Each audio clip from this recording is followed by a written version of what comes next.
Good evening. I want to welcome you to our special town hall for our parents today. We want to do a couple of things today. We want to give you an update from Dr. Wu about what our health metrics are, how they're looking.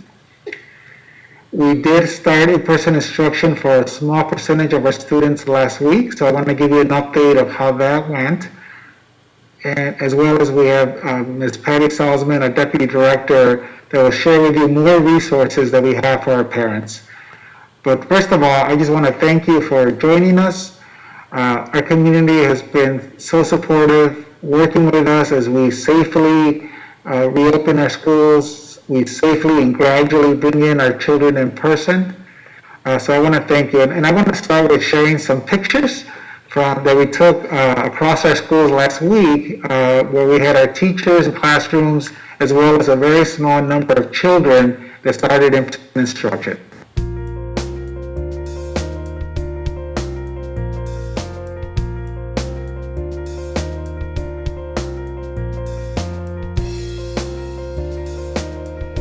Hopefully you enjoyed seeing those pictures. I was in schools most of the week, and I love talking to our staff, our students. One of the things that I learned from our students, and this was in the high schools, they shared with me that they were so happy to be back in the buildings. They felt safe. They felt they could focus. Our teachers also expressed how much they missed our students, so they appreciated starting to have, even in small numbers, some of our students back. So I want to thank our parents for both all of you who are having your children learn virtually, as well as the parents of our first phase in of children in person. It's going to take all of us working together to really continue to safely bring back children in person. So now what I'd like to do is I'd like to introduce Dr. Wu. She is the head of San Antonio Metro Health. She's joining us through Zoom. And I would thank you, Dr. Wu, for joining us. And Dr. Wu, you have been a great leader, along with the mayor and with Metro Health, just to guide us through this pandemic. Could you please share with us where we're at with our health metrics and our safety levels?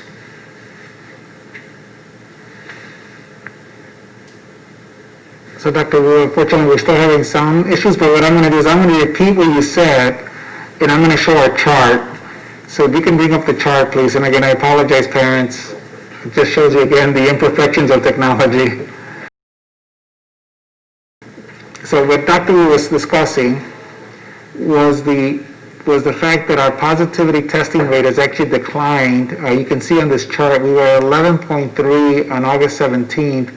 We hit 6%, we declined to 6% on September 14th.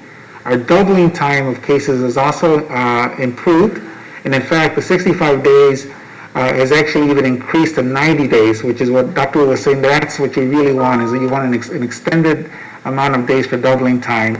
And we're continuing to see a downward trend in cases. And so right now we still are in the yellow level because in order for us to go to the green, our positivity testing rate has to decline to 5% or less. But the good news is that the trend for that rate is going down. And so right now, we're at 6% as of yesterday, and of course it's updated every Monday. So that's what Dr. Wu was sharing with us. And I'm just going to check with our team to see if it's possible to bring back Dr. Wu, or is... Sorry, Dr. Wu. Again, we tried with this technology. Dr. Wu, just one question, and if our parents can't hear it, I'll just answer for you, or I'll repeat what you said. In the green level, we can of course go up to 50% of our students, but can you share with us why we can't go to 100% if we get to the green level in our safety zone?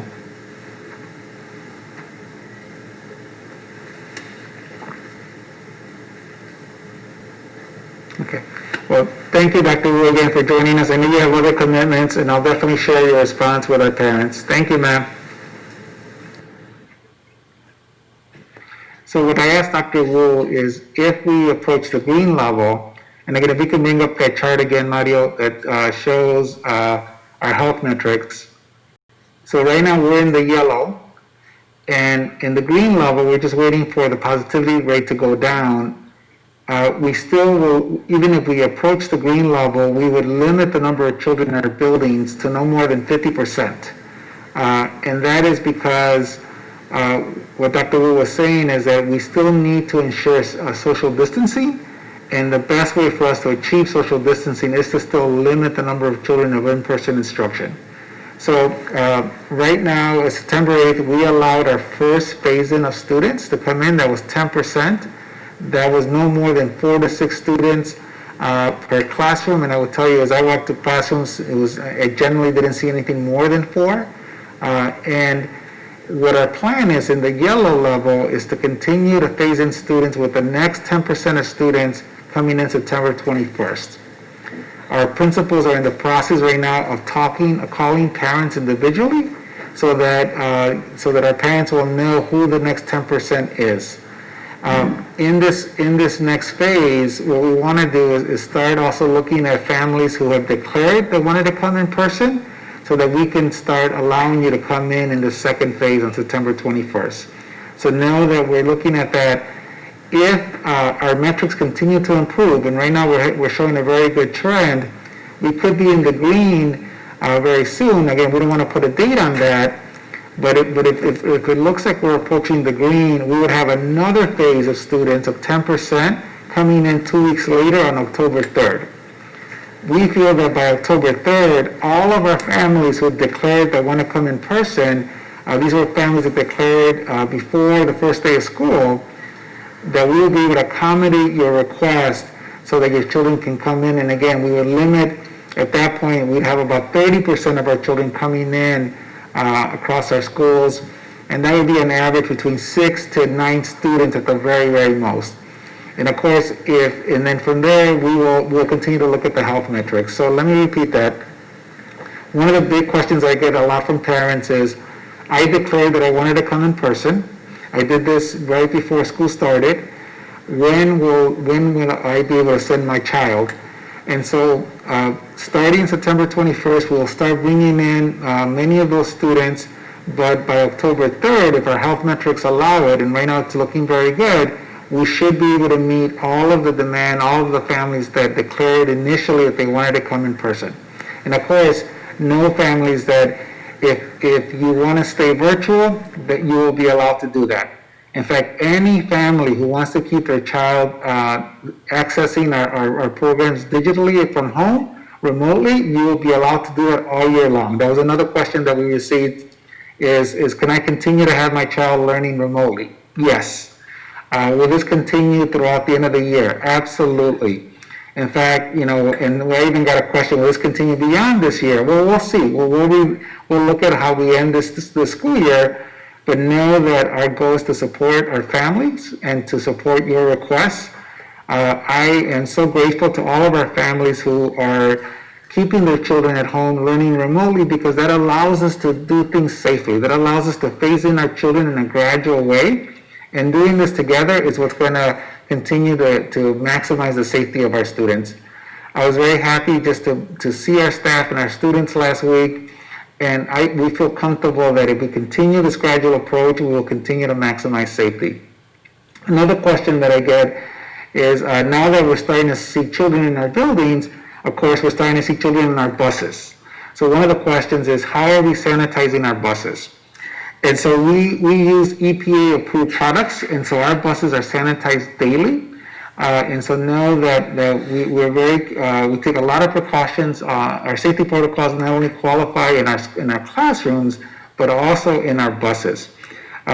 For parents who have a question about any concern or question about transportation, the number to call is area code 210-354-9320. 210-354-9320. So again, any concerns you have on transportation, please let us know. But we do sanitize our buses daily. We are asking our bus drivers to wear masks as well and to practice safety precautions. Another question that we got was,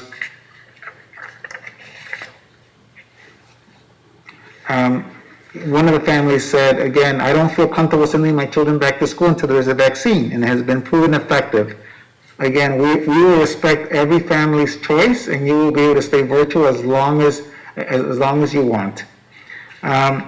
One of the other questions I get is, what are the requirements of teachers in classrooms? So now that we're starting to see children in person, we do have many of our teachers that are doing their virtual instruction. At the same time, they're also teaching the children in person. And so again, our teachers are working very hard. I'm so appreciative of all their work. As long as there's social distancing, remember, our classrooms are pretty big. So when you have 2 to 4 children, they're very spaced out. As long as the teacher is at least 6 feet apart from the children, the teacher can take off his or her mask so that they can be clearly heard by the children learning virtually as well as the children learning in person. But if there's going to be any interaction with the children in the classroom, we ask for the mask to stay on at all times. So in other words, teachers will know based on the lesson plan that they need to walk up to students that are there, they have to be wearing a mask. And in all those instances, students are wearing their mask as well. In fact, students that I observed last week were wearing their mask throughout the whole class period. So know that as long as there's social distancing, teachers may remove their mask, but if there's any risk of any that we need to that we can't social distance, then masks have to be worn.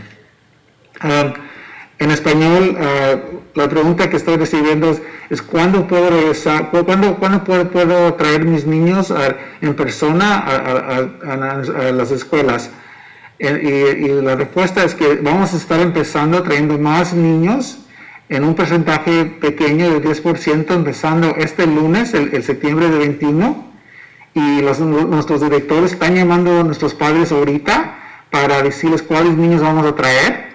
Y luego si los métodos de salud si siguen mejorando, y ahorita se están mejorando mucho, vamos a tener otro porcentaje de 10% de los niños que vamos a traer en 2 semanas de octubre 3. Para ese tiempo ya vamos a poder cumplir con todos los padres que indicaron que querían traer sus niños en persona. Estos padres indicaron esto antes que empezamos la escuela en agosto. So I just said again, for our families, Spanish-speaking parents, we're getting the questions about when can our children come in person. Over September 21st, we're already going to bring some of those children in now. And then 2 weeks later, if our health metrics allow, October 3rd, we'll bring in another phase where we can bring in more children. No parents that, again, we're going to be probably overly cautious in all of our procedures. If we do have any kind of cases that appear in our schools, every parent that will get a letter from that school, as well as all of our staff are notified if we have any COVID cases as well. So again, it's going to take all of us working together. This is an unprecedented time, and again, it's going to be us working together just to keep everybody safe. So now we have a couple questions on the academic side that I'd like to now turn over to Ms. Patty Salzman, our Deputy Superintendent. Ms. Salzman? Thank you, Superintendent. Hi, families. One of the questions that we received is from a parent of a middle school child, and the question says, I'm concerned regarding the amount of classwork that's due by the end of the day. There's a lot of work. My child has 7 classes, and each class is giving out 2 to 3 assignments. And this is a lot of work. Is there any consideration about the amount of work that my child is getting? And so my recommendation would be to definitely contact the child's teacher and have that conversation. We will be working with our teachers and principals to evaluate the level of work in this first 9 weeks. You know, this is a new experience for all of us, and we are working to find out what the just right amount of work is. You might remember, families, that in June we did a survey and we asked, is the amount of work that your child received in the spring too much, just right, or not enough? And so we're in the process of trying to calibrate that amount of work, and we're supporting our schools and our teachers in doing so. but I would suggest and recommend that you have a conversation with your child's teacher so that you can help have a conversation about how to best manage that. Another question that we had is, why is it that our children are saying that they have to attend the Zoom when the TEA guidelines clearly state and our attendance policy that's posted on our parent webpage states that a child can be counted present even if they don't attend the Zoom, but they complete homework each day or they complete work in Canvas each day. And that is correct. The guidelines that are posted on the parent webpage, which I'll show you again in just a minute, those are accurate. And so we require our teachers to have synchronous sessions so that we can provide an opportunity for our children to interact with their teacher. As we have shared previously, it's very important to us that our students have an opportunity to connect with their peers and to connect with their teachers. We think it's very important for their social, emotional, and academic development. However, we also understand that that's not possible for some parents. And so while attending the Zoom every day is not a requirement, attending class and being engaged in that class in Canvas and submitting work or submitting an assignment or having a touch point with the teacher is a requirement. And so those guidelines for attendance can be found on our parent and student page, and I'll show you in just a sec where you can find those again. And with that, Superintendent, I would like to talk just a little bit because you had shared what we've been working on in terms of our school opening and our school start, and as Superintendent Martinez has shared, we had our first 10% of students coming on September the 8th, and we'll have another 10% on September 21st, and we are preparing for the 10% after that, which we anticipate will be, as Superintendent Martinez said, at the very beginning of October. But we also know that our parents are extremely interested in what are we working on academically in preparation for this return to school, and also knowing that our students now have been in school for quite a few weeks. So I want to give you a little bit of an update about what we are focusing on right now. So we had spoken previously in previous live streams about our focus on curriculum and instruction and working with our teachers and supporting them. They're doing some fabulous lessons in our new learning management system. They're connecting with students on Zoom. And so what we're gearing up for now is our parent-teacher conferences that will begin on October 13th. And so I want to talk about the 5 things that we're going to ask our teachers to work with parents on sharing. And so the parent-teacher conferences will include these 5 components. Now for elementary students, you might see your one teacher and they will go over all these 5 things with you. In secondary, it might be a representative teacher among the group of teachers that your child has. But what we're asking our teachers to do is, 1, review the report card grades and the progress of your child through the first few weeks of school, through the first 9 weeks of school. That's important because it'll allow you an opportunity to share and exchange with the teacher their experience online, how they're responding, where they're struggling, where they're seeing successes.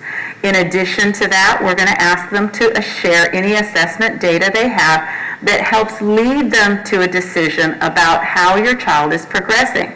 That assessment data will include our MAP assessment, which is a national assessment that we administer. It will include assessments like the pre-K circle assessment. It could include assessments that teachers provide in the classroom, like, for example, in reading. It's very common for teachers to take special notes about children's progress in reading. We call those running records. And so a teacher might share that data. The third thing we would like them to do is share what their instructional plan is for your child.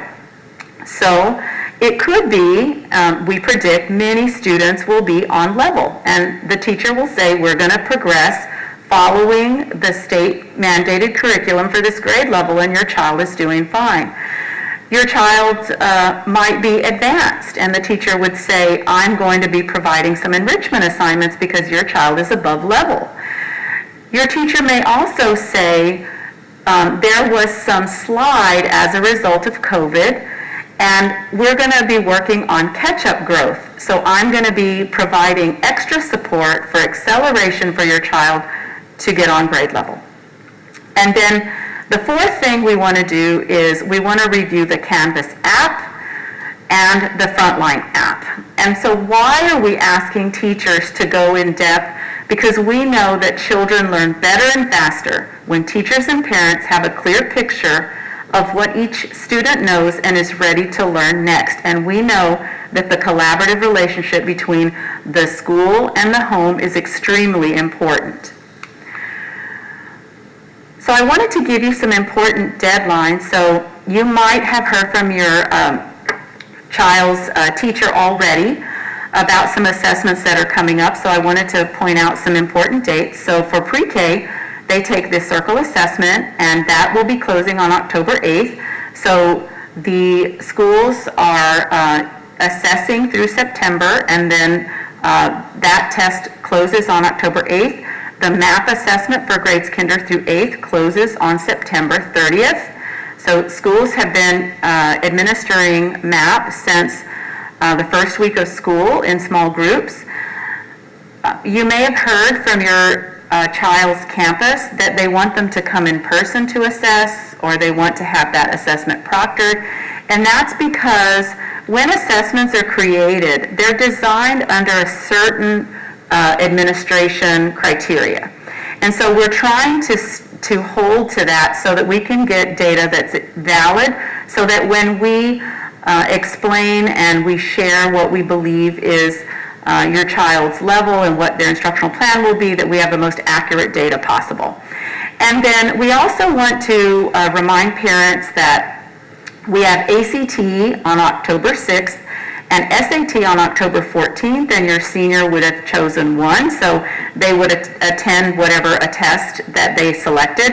And then we have the PSAT for 11th grade, which is the national, that's the NMSQT year. It's a really important year for acknowledgments. That's on October 14th. And then the PSAT for 10th grade, which is on October 29th. And so I just want to take you to the website where you can go to get more information about these assessments. So if you go to our main page, you'll see a tab at the top that says Parents and Students. When you go to that page, on the right-hand side, you'll find updates, and this is where you'll find information on attendance that we talked about earlier. So those are, that's information that has been recently posted, and so there's attendance information and parents' rights documents. And then on the right side, you'll see a button that says Parent Workshops. If you click on that, you'll find a list of workshops that we do face-to-face through Zoom, and we will have many different assessments. So the one I'm pointing to now that says the assessment that SAISD is using, that is for the MAP assessment. And we will also have parent workshops on Circle, on PSAT, SAT, and ACT. So if you want to know more about those assessments, what they include and how they're used, you can log on. Previously, I talked about the fourth thing that I want teachers to review with parents, and that is Canvas. And that's because parents can connect to the learning by using the Canvas app.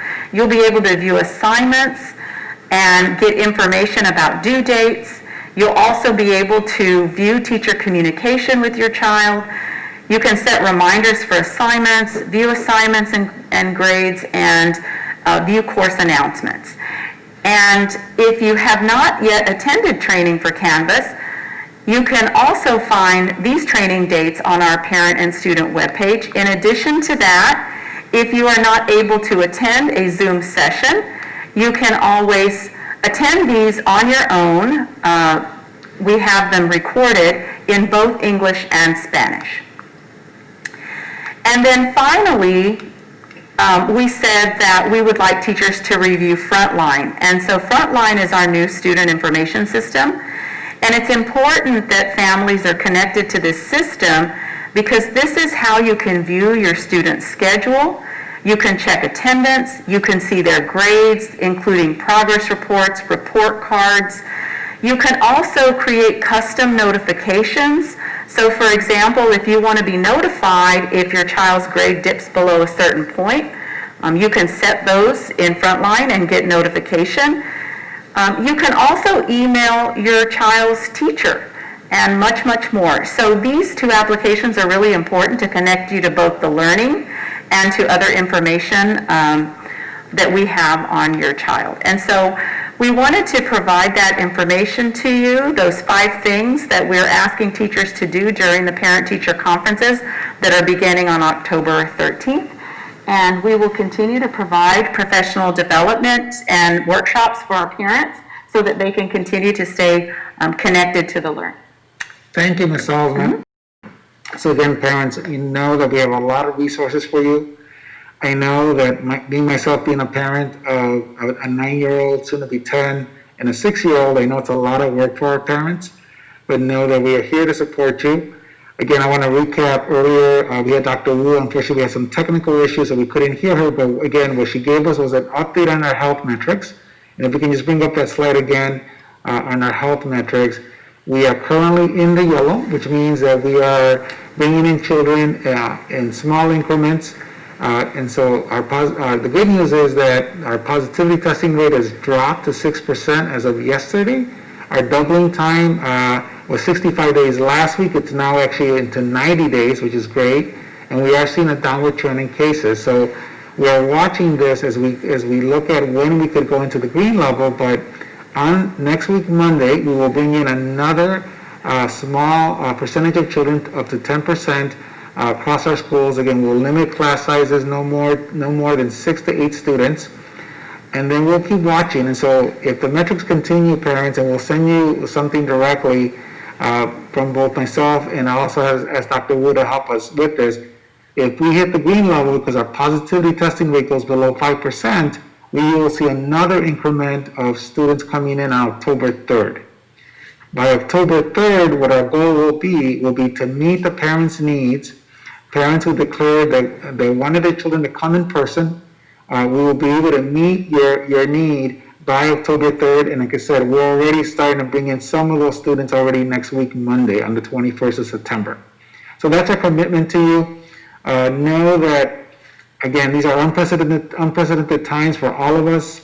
I am so grateful to our families who are staying remote. And again, you will have that option for the entire school year. So please do not worry about losing that option. You will have it. We do know that there are families, and that number is going to grow, that want their children to come in person. We want to do it safely. Families, what I ask of you is allow me to do this gradually.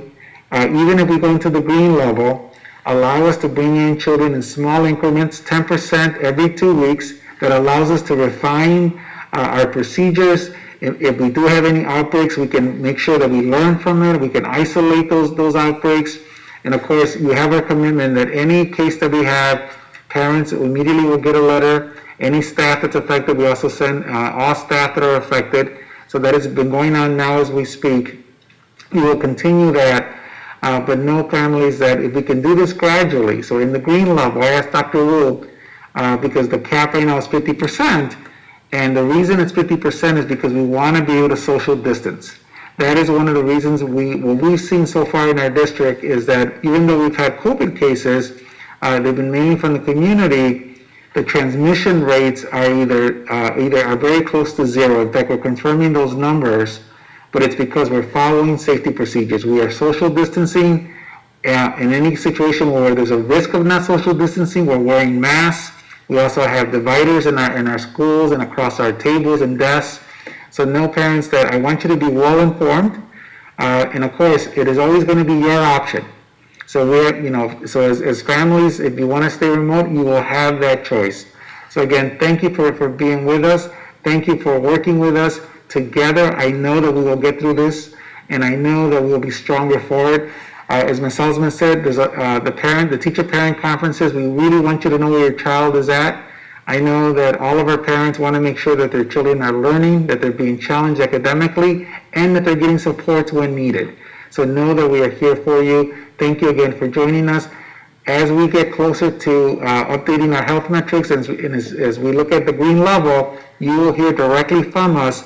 But for right now, plan for another 10% coming in next week, Monday. If health metrics cooperate, we could see another 10% October 3rd. Thank you, everyone. Have a good night.